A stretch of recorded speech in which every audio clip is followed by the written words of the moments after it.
Hello दोस्तों, कैसे हो आप सभी लोग। स्वागत है आपका हमारे यूट्यूब चैनल पर। तो बहुत से हमारे साथी हैं, उनको लोन लेना होता है और कई बार आईटीआर टाइम पे भर नहीं रखी होती।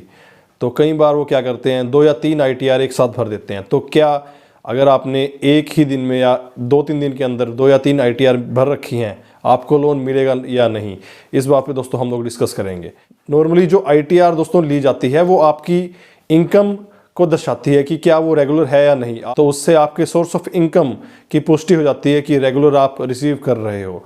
अब नॉर्मली अगर आप होम लोन लोगे या कार लोन लोगे, वहाँ पर आपकी 2 या 3 आईटीआर, ज़्यादातर 3 लगती है। कई बार कार लोन आपको 2 आईटीआर से भी मिल जाता है। तो बहुत से लोग होते हैं हमारे साथी, उन्होंने आईटीआर भर नहीं रखी होती।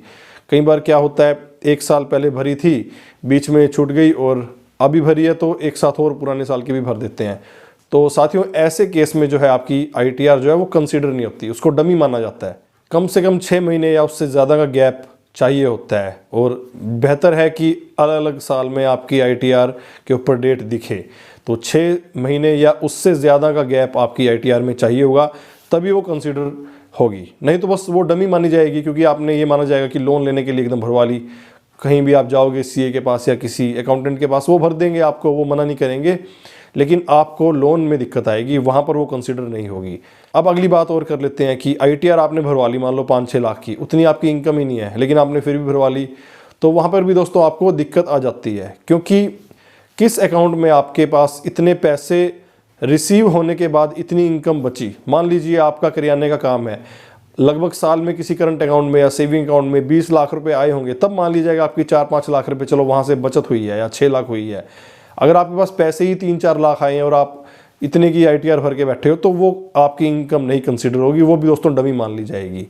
तो थोड़ा आपने ध्यान रखना है, जो आप आईटीआर भरो वो फैक्ट को दर्शाए। कई बार ऐसा होता है आप बिजनेस करते हो और जो इनकम है वो आप कई बार कैश में लेते हो, तो ज़्यादातर केसेस में जो आप कैश में रिसीव कर रहे हो उसको माना नहीं जाता आपके इनकम को जब कंसिडर करते हैं।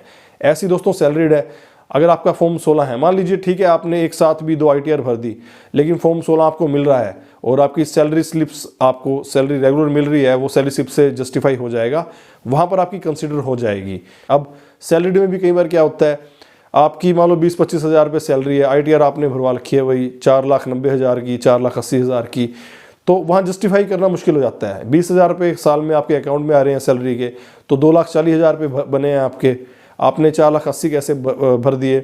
तो अगर आप उसमें अपनी आईटीआर में दिखाओगे रेंट लिया, ये लिया, तो वो भी फिर आपको शो करना पड़ेगा कि किस अकाउंट में आपका रेंट आया या एडिशनल इनकम है वो आपको कहाँ से प्राप्त हुई।